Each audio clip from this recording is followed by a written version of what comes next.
কারণটা আমাদের খুঁজে বের করতে হবে। আমার কথা হচ্ছে কেন ছাত্ররা কম, আস্থাটা নিয়েই কিন্তু তাদেরকে চলতে হবে। সেই সাথে অভিভাবকদেরও বলবো যে ছেলে মেয়ে ফেল করেছে বলে তাদের জন্য গালমন্দ না করেন। আমি এটুকু বলবো যে এখন থেকে আমাদেরও সেটা উদ্যোগ নিতে হবে যে কি কারণে আমাদের ছাত্ররা কমে যাচ্ছে। পাশের হারের ক্ষেত্রে দেখা যায় অনেক ক্ষেত্রে মেয়েরাই অগ্রগামী, সেটা খুব ভালো কথা, কিন্তু তারপর আমি বলবো যে এই বিষয়টার দিকে আমাদের দৃষ্টি দিতে হবে।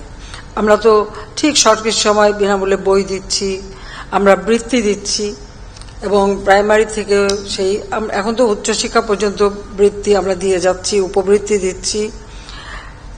আমাদের ডিজিটাল বাংলাদেশ আমরা গড়ে তুলেছি। যখন কোভিড-19 সময় ছাত্রছাত্রীরা যেতে পারতো না স্কুলে, আমরা তখন আমাদের কয়েকটি শিক্ষা প্রতিষ্ঠানের ক্লাসগুলি টেলিভিশনের মাধ্যমে প্রচার করা, অনলাইনে প্রচার করার ব্যবস্থা করে দিয়েছিলাম, এবং অনলাইনে ক্লাস নেওয়াও আমরা ব্যবস্থা করেছিলাম যাতে করে কোনো মতেই ছেলে মেয়েরা যেন শিক্ষার থেকে দূরে না যেতে পারে। আমার ঘর আমার স্কুল, সেই ব্যবস্থাটাও আমরা নিয়ে শিক্ষা কার্যক্রমটাকে অব্যাহত আমরা রেখেছিলাম। কাজে এখন থেকে সমস্ত ফলাফল থেকে শুরু করে সবকিছুই ডিজিটাল পদ্ধতিতেই করা হয়, সেখানে আর অন্য কোনো কিছু করবার কোনো সুযোগও থাকে না। কাজে আমি এটুকু বলবো যে আজকে যে আমরা ফলাফলটা ঘোষণা করছি সেখানে যারা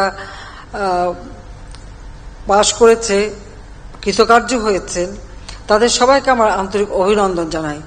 সেই সাথে তাদের বাবা মা, অভিভাবক, তাদেরকে আমার অভিনন্দন জানাচ্ছি, এবং যারা এই তাদেরকে শিক্ষাদান করেছেন, আমাদের সেই শিক্ষক থেকে শুরু করে সকলেরকে আমার অভিনন্দন। আর যারা হয়তো এবার কৃতকার্য হতে পারেনি বা ফেল করেছেন, তাদেরকে আমি বলবো যেখানে মন খারাপ করার কিছু নেই। একবার এরকম হয়তো মানুষের জীবনে আসে, কিন্তু তারা যদি আবার ভালোভাবে মন দিয়ে পড়াশোনা করে, আবার উদ্যোগ নেয়, তাহলে আগামীতে পাশ করতে পারবে। কাজে সেই আস্থাটা নিয়েই কিন্তু তাদেরকে চলতে হবে। সেই সাথে অভিভাবকদেরও বলবো যে ছেলে মেয়ে ফেল করেছে বলে তাদের জন্য গালমন্দ না করেন। তার কারণ হচ্ছে যে ফেল করছে তার নিজেই তো মনের কষ্ট, তো বাবা মা সেখানে আবার আরো কষ্ট কেন দেবে? বরং তাদেরকে সান্ত্বনা দিয়ে তারা যাতে আরো মনোযোগ দিয়ে পড়াশোনা করে সেই দিকেই তাদের দৃষ্টি দেওয়া উচিত, তাদের সহানুভূতি দেখানো উচিত।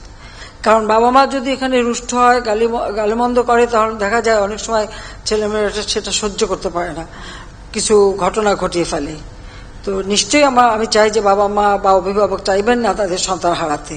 সেই জন্য তাদেরকে সহানুভূতির সাথে দেখে কেন সে পারল না সেটা খুঁজে বের করে তার সেই সমস্যাটা দূর করে তাকে পড়াশোনার দিকে আরো মনোযোগী করে আবার যাতে সে পরীক্ষা দেয় সেদিকে দৃষ্টি দেওয়া।